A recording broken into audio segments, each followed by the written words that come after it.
Vamos con nuestro siguiente invitado esta mañana, Severo Sousa, expresidente de CONEP. Ya está con nosotros. Don Severo, buen día. Muy buenos días, Hugo. Buenos días a toda la audiencia que nos está mirando en este momento. Gracias por la invitación. ¿Qué tal? ¿Cómo amanece? ¿Qué tal su mañana? ¿Perdón? ¿Qué tal su mañana? ¿Cómo amanece? Yo, gracias a Dios, pues amanezco con salud y eso es importante en este momento, por consiguiente amanezco bien. Usted sabe que a mí me encanta la reacción que usted acaba de ver de don Severo. Cuando usted le pregunta a la gente, ¿cómo estás? ¿Cómo te sientes? La cara le cambia, porque se muestra interés en el otro, De verdad que eso nos está haciendo falta, usted sabe, ¿no? Andamos como cargando, llevando nuestras cargas, pero si las compartimos pesan menos, don Severo, ¿no le parece? Definitivamente, lo que pasa es que en este momento las cargas que tenemos que compartir son cargas bastante pesadas para la mayoría de los panameños, lamentablemente.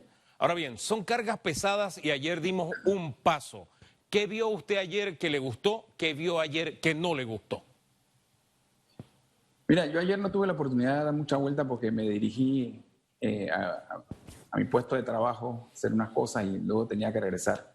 Pero la verdad, de lo poco que yo vi, me gustó ver optimismo, esperanza, empuje en estos empresarios pequeños, sobre todo, preparándose para abrir algunos salones de belleza, algunas tiendas al detal, colaboradores entrando con cierto optimismo, esas ganas de trabajar que se les notaba, o al menos eso parecía de buenas a primeras. O sea, ese tipo de optimismo que hace rato no veía. Cuando uno va al súper, por ejemplo, o a la farmacia, yo creo que la mayoría de las caras que uno ve son caras de preocupación, caras estresadas. Esto me recordó incluso un poco como cuando tú entras a la escuela, o sea, después del verano, que tú estás feliz de ver a tus compañeros. Eso me gustó, ese optimismo me gustó. No me gustó mucho el tema de que se siguen habiendo las aglomeraciones en las paradas de buses y no estoy seguro qué tanto esas aglomeraciones son necesariamente para ir a trabajar o para ir a hacer otras cosas que no están autorizadas. Y aun cuando fueran para ir a trabajar, las aglomeraciones es lo que se debe combatir, una de las primeras cosas que se debe combatir, según lo que nos han venido insistiendo tanto las organizaciones internacionales como aquí localmente, y es una de las principales medidas, el distanciamiento físico, así como el lavado de manos y las mascarillas, etcétera. Pero ese distanciamiento físico en el transporte público, como no sea el metro, que tiene algunas disposiciones más bien establecidas, creo que no se está logrando mucho. Hombre, fíjese que cuando hablamos de que usted nos está diciendo lo que vio en aglomeraciones, y era lógico que se iban a dar aglomeraciones, y quienes tenían que haber previsto ese hecho eran las autoridades. Y ayer le preguntábamos al ministro de Salud sobre ese tema aquí en Radiografía. Lo que él dijo es que para evitarlas o bajarlas, pues se había establecido un nuevo horario, que entraran desde las 7 de la mañana. Pero ¿qué nos dice la evidencia de ayer? ¿Hay que hacer algo más o es suficiente ese cambio de horario, don Severo? Mira, tenemos primero que todo que tomar en cuenta que, y aquí hay un punto importante, nos estamos también acostumbrando con esto de la crisis de salud a dejar la crisis económica de un lado. Ojo, la crisis de salud es lo primordial y es lo más importante, pero no podemos dejar de lado la crisis económica por la que estamos atravesando y que es la que aparentemente se va a agudizar a más largo plazo que la de salud, porque se están tomando las prevenciones en salud, no necesariamente en la económica. ¿Con eso qué quiero decir? ¿O a qué me quiero referir? A que no le echemos la culpa a la aglomeración de ayer a que se reabrieron actividades. Yo vengo viendo esta aglomeración y vengo encontrándome tranques en la ciudad desde hace mucho tiempo, y usted puede ver en las redes, y creo que tú mismo en alguna ocasión, Hugo, has comentado al respecto, de las aglomeraciones y los tranques que se dan sin que se hubieran abierto estas actividades. Entonces, definitivamente aquí hay una falta, lamentablemente, una falta de control en ese sentido, pero no se la achaquemos a las actividades necesariamente o a la apertura de estas actividades. De hecho, cuando abramos ayer que se abrieron estas actividades, se espera, son actividades que deberían generar entre 40 a 45 mil empleos. Y probablemente cuando terminen de reabrir, no van a llegar ni siquiera a un tercio o un 25% de esos empleos, porque la razón es sencilla, y ahí vengo con el tema de la crisis económica.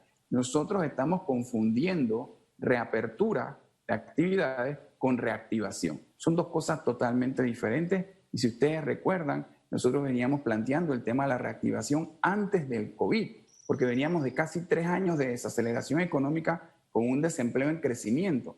Entonces nosotros estamos en una situación definitivamente peor que antes la del COVID, pero ojo, si pudiéramos estar hoy en día como estábamos en febrero, en la situación económica de febrero, ya eso sería un súper alivio, pero eso no va a pasar de la noche a la mañana. Nosotros tenemos que ver que hay reapertura, luego viene la sostenibilidad de esa reapertura o de esas empresas, para entonces entrar en el tema de reactivación económica realmente. Muchas de estas empresas, por más que se les permita abrir, no van a poder abrir. No van a poder abrir porque luego de 5 meses muchas empresas ya están cerrando. Restaurantes, por ejemplo, hay muchos ejemplos de esos que están cerrando. Hoteles, hay hoteles quebrando. O sea, lo que tiene que ver con el turismo, lo que tiene que ver con el consumo masivo, hay muchas de estas empresas que ya no van a abrir. Porque a la hora de abrir tú tienes que contemplar no solamente que te dieron la autorización para abrir, tienes que ver qué ha pasado con tus clientes, qué ha pasado con tus proveedores. ¿Están tus proveedores abiertos? ¿Puedes recibir mercancía? ¿Tienes crédito todavía disponible con ellos? ¿Están en la capacidad de crédito? ¿Cómo están los bancos? ¿Te van a financiar? ¿No te van a financiar? ¿Cómo están tus deudas? ¿Tus colaboradores? ¿Están todavía tus colaboradores dispuestos a seguir trabajando contigo? Hay unos que han conseguido otros trabajos o otra forma de ganarse la vida porque es lo natural. Entonces esto no es tan sencillo como que simple y sencillamente el gobierno anuncia que se reabren algunas actividades y ¡boom! Se recuperaron todos los puestos de trabajo y se recuperó toda la economía de esas actividades y aquí no ha pasado nada, borrón y cuenta nueva, volvemos a antes del COVID. No, esto va a demorar, esto va a tardar, esto ya tiene un impacto, esto ya estamos en una crisis y hay que ver cómo el gobierno, junto a la crisis sanitaria, que creo que la está manejando mal que bien en alguna medida, comienza a manejar también esta crisis económica que va a la par. Ahora, ese proceso, ¿qué tanto tiempo nos tomará? Tomemos como referencia dos cosas, si sirven de ejemplo, y usted pondrá uno más si desea o si tiene una óptica distinta. Después de la invasión, lo que decían iba a ser un proceso de 5 años o 10 años, a los panameños nos tomó uno. Especialistas, miraba una nota de BBC de Londres, decían que Panamá está entre las 5 economías de Latinoamérica que podrían estar repuntando ya en el 2022. Estos dos hechos frente a la situación actual, ¿cómo los evalúa usted como antecedentes? Bueno, hay una realidad en el tema de la invasión que creo que se va a dar también ahora o se está dando de alguna manera ahora, y es que posinvasión, los que vivimos esa época sabemos que hubo una unión del panameño a todo nivel que permitió que con esfuerzos conjuntos saliéramos adelante. Sin embargo, también había otra gran realidad que a veces no tomamos en cuenta, y es que en ese momento la que tenía crisis era Panamá. Estados Unidos, entre otros, tal vez por la situación que ellos ayudaron a ocasionar, nos ayudó. Hoy en día Estados Unidos, que en ese momento nos ayudó, necesita él también ayuda y todos los países están en una crisis similar. Entonces, esperar a recibir ayuda internacional como pudimos en aquel momento, creo que está un poco más alejado de la realidad en este momento y nos toca a nosotros por nuestros propios medios ver cómo salimos de este problema. Es por eso que se habla de que nos va a demorar mucho más tiempo. Nosotros estamos hablando de que a pesar de que a principios del 2020 se veía que íbamos a reducir nuestro crecimiento, todavía se hablaba de un crecimiento de 3,5%. Hoy en día se habla de que posiblemente la caída del PIB sea mayor del 10% y que tengamos un crecimiento negativo. Nosotros estamos volviendo a épocas de hace lustros, décadas atrás, que no teníamos, lo ha mencionado el ministro de Economía y Finanzas. Entonces es una situación realmente preocupante porque si no se dan las ayudas económicas que tiene que dar o procurar que se den el gobierno a través de las entidades respectivas, llámese PYME, Banco Nacional, Caja de Ahorros, etcétera, y no se dan de una forma fluida, de una forma rápida, de una forma efectiva a todas esas pequeñas y microempresas, sobre todo que están abriendo o tratando de abrir o de sostenerse, vamos a tener realmente un panorama bastante feo. De hecho, ya se habla de que posiblemente o seguramente tengamos un 20% de desempleo para fin de año, y eso son casi 500.000 panameños en la calle.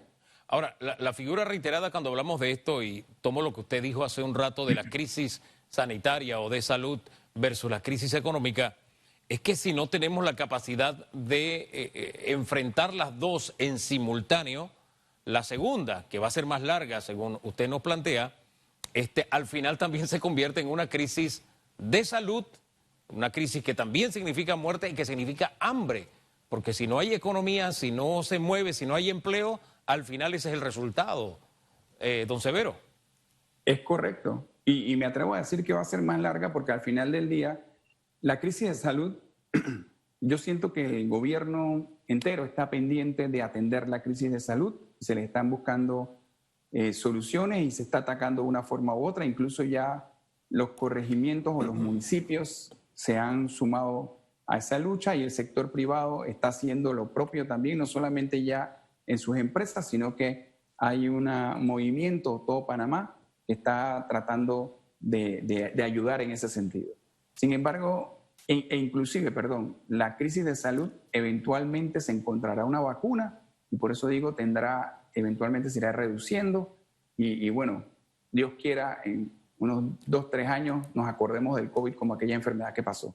Sin embargo, la crisis económica no veo que se le está poniendo la misma atención y es un tema que, vuelvo y repito, me parece a mí que a diferencia de la invasión, vamos a tener que ver mucho más cómo lo resolvemos nosotros mismos. Nosotros no somos un país que produce, que emite su propia moneda. Nosotros somos un país que depende de préstamos, que depende de inversión extranjera, que depende de lo que nosotros mismos aquí localmente podemos hacer, producir, exportar y en nuestro comercio interno. Aparte, obviamente, del Canal de Panamá y otro par de actividades que contribuyen enormemente, pero al final somos nosotros mismos los que tenemos que ver cómo vamos a resolver esa crisis económica y definitivamente no se puede hacer sin la ayuda del gobierno, no se puede hacer sin la alineación del gobierno en ese sentido. Y yo sí creo que pensar en la crisis económica y tratar de solventar hacia un futuro cercano, próximo, esa crisis económica no es bajo ningún aspecto o significa bajo ningún aspecto pensar solamente en lucrar, ni en llenarse los bolsillos, ni nada por el estilo, ni pensar solamente en enriquecerse y olvidarse del tema de salud. El tema de salud, vuelvo e insisto, lo estamos mirando, todos nos hemos involucrado y todos seguiremos involucrados. Pero asimismo y paralelamente debemos ver la situación económica que se está viviendo hoy y la que se va a vivir en unos pocos meses.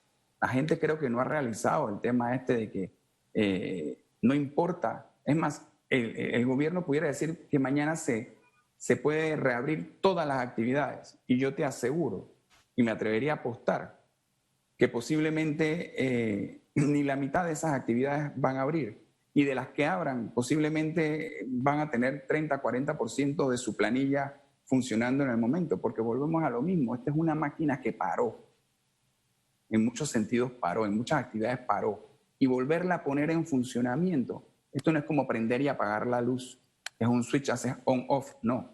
Esto tiene que ir poco a poco nuevamente engrasándose y en la medida en que el gobierno se alinee con el sector privado a buscar las formas de solucionar esa situación, más rápido esa máquina se aceita, más rápido se reactivan las plazas de empleo, más rápido el gobierno sale del problema que tiene en este momento, que son dos problemas muy serios. Uno es contener a la población en sus casas cuando pudieran estar en una actividad, en un trabajo, en un empleo, en una oficina, en un local donde hay medidas biosanitarias que no encuentran en su casa la mayoría de las veces. Y la otra es poder llevar ingresos a ese hogar. El gobierno solamente ha estado en capacidad de dar $80. Ojo, siempre he dicho, la gente no cae en cuenta de esto. Los que están sufriendo realmente son los colaboradores del sector privado. Los colaboradores del gobierno no han dejado de cobrar sus quincenas. Yo no quiero entrar en el debate si se lo merecen o no lo merecen, pero lo que sí es cierto es que los colaboradores del sector privado lo que mínimo ganan es el salario mínimo que anda por el orden de 600 y tantos dólares. Entonces tú no le puedes decir a una persona que ganaba 600 y tantos dólares, ahora te vas a llevar 80 para tu casa. Ni hablemos de los que ganan por arriba de eso, que son bastantes también. Entonces, el único que le puede devolver a ese trabajador nuevamente su salario es el sector privado. Y es por eso que se ha insistido en que tenemos que alinearnos a ver cómo se reabren más actividades. Ahora, ese alineamiento entre el sector privado y el gobierno, para utilizar su propia palabra, esa vacuna para enfrentar esta situación de crisis económica, ese alineamiento está sucediendo, va muy lento, no existe. Tengo que decir que sí existe. De hace un mes, mes y medio para acá aproximadamente, el presidente llamó a una mesa en la que se sientan presidentes de varios gremios los lunes y en conjunto con las autoridades de salud y las autoridades de comercio, trabajo, economía, intentan hacer algún tipo de alineamiento en ese sentido. La empresa privada presenta las actividades que en un momento determinado considera o se ha hecho, no considera, no, se ha hecho el análisis debido, la métrica, y se presenta una matriz sobre la cual están los números y las estadísticas que indican la cantidad de empleo y una serie de cosas que eso representa. Y salud, obviamente, pues habla del impacto sanitario que eso puede tener, y teóricamente se trata de que se aprueben esas actividades, pero hasta ahí. La empresa privada en realidad hace una sugerencia y luego el gobierno hace otro par de reuniones en los que se toma la decisión de que se va a abrir o no se va a abrir, y creo que eso va más lento de lo que se debería, y en parte porque no se tiene mucha información sobre los datos de salud. No es tan público como en otros países. Hay países en los que tú entras a la página web y ves exactamente una radiografía, valga la pena usar el término radiografía, de todo lo que está sucediendo casi que al instante, en términos de RT, en términos de camas disponibles, en términos de indicadores. O sea, todos los indicadores están allí. Nosotros esos indicadores de salud nos ha costado tenerlos, nos ha costado alinearlos con los indicadores económicos. Está siendo complicado. Para concluir, don Severo, usted al principio, una de las primeras respuestas que me dio, decía que el tema de las aglomeraciones estaba fuera de control. La pregunta que estamos haciendo hoy en redes es ¿qué debe hacer el gobierno con el tema movilidad? Si no está en control, ¿cómo ve usted el tema de movilidad? ¿Se debe de cambiar? ¿Debe mantenerse como está con las restricciones de cédula, etcétera, etcétera? ¿O cuál es el camino, don Severo, para usted? Bueno, yo siempre he insistido desde el día uno que todo se debe hacer de forma gradual, pero se debe hacer. O sea, debemos movernos lentos tal vez en esa dirección, pero nos debemos mover. No puede ser, por ejemplo, que lo que pasó en junio. En junio se abrieron el bloque 2, pero a la par quitaron todas las restricciones de movilidad, se eliminó la cuarentena. Entonces, realmente los rebrotes que hubo o que se dieron, no fueron por razón de la apertura del bloque 2, sino porque se abrió o se eliminó totalmente la cuarentena. De hecho, a mí me gustaría que alguien saliera y dijera la cifra, qué porcentaje de contagio se dio por la apertura del bloque 2. Hasta donde entiendo es un porcentaje ínfimo, menor del 3%. Entonces, lo que aquí tenemos que controlar es la movilidad de las personas en base a las actividades que están haciendo, en base a los medios que están usando para transportarse. Por ejemplo, en vez de estar buscando la gente que está en la playa, tengo una opinión particular, la gente que está en la playa haciendo algún tipo de ejercicio, sí, miremos en las playas la gente que se está aglomerando a hacer fiestas. A esos, multémoslos, llevémoslos detenidos, lo que sea que toque. Pero también vayámonos a las paradas de buses y miremos ahí en esa aglomeración quiénes están realmente con un salvoconducto, quiénes van a trabajar o quiénes van, como se dice en buen panameño, a huesear, ¿no? Miremos cuando distribuimos los vales digitales, cómo hacemos para que no los reciban la gran cantidad de panameños en un mismo día y vayan todos corriendo al supermercado, los supermercados que tocan, que normalmente creo que son Extra, Machetazo, etcétera, y uno ve las filas y las aglomeraciones inmensas que se dan, porque de pronto 20,000 personas, 14,000 personas, no sé, recibieron su vale y obviamente lo necesitan llevar comida. Entonces, ese tipo de cosas las podemos controlar, así como podemos subir la movilidad de las personas que realmente están haciendo algo de 2 horas a 4 horas, por ejemplo, para empezar. Hombre, me quedo con con esas meditaciones suyas al final. Oiga, pero también le sumo algo más, y disculpe que estamos pasados de tiempo, pero creo que merece la pena.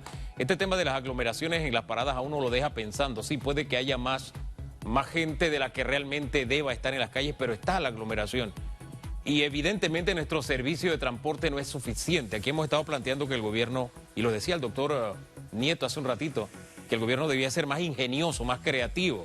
Hay toda una flota de buses colegiales, por ejemplo, que no están generando dinero. De pronto buscar alguna fórmula para que ellos puedan también dar el servicio, las unidades que tiene el propio Estado también ponerlas a disposición, porque ayer veíamos videos del transporte público e iban como sardina en lata algunos buses, y eso es para preocuparse. No sé qué piensa usted. Yo no me atrevo a decir o no me iría porque debe ser más ingenioso, más creativo, porque en las reuniones que yo he tenido oportunidad de participar veo que a veces sí tienen ese ingenio, esa creatividad. Lo que tienen que ser es más rápidos en tomar decisiones, ¿ya? La decisión esta que se tomó, por ejemplo, con la actividad actual de los comercios al por menor, eso ya se venía dando. Entonces es lo mismo que pasa con los buses que tú estás planteando, los colegiales. Ya hay colegiales en barriadas que están dando ese servicio. Entonces cuando el gobierno no te soluciona, la gente se busca la solución de una manera informal. Y eso es lo que está mal, porque además en esas maneras informales el control es mucho más difícil. Entonces formalicemos estas soluciones, pongámoslas en ejecución lo más rápido posible y comencemos a tener no una nueva normalidad como se le dice, sino nuestra nueva realidad en todo caso, pero yendo lo más posible hacia esa normalidad anhelada que todos queremos. O generar nuestra nueva oportunidad de pronto, de allá lo veo más en positivo. Gracias, don Severo. Gracias, gracias, que tenga buen día. Severo Sousa, bueno, expresidente de CONEP, orientador, escucharlo, de verdad. Más rápidos en algunos temas y decisiones, porque la gente incluso se está buscando sus soluciones de día a día. Son las 8:30.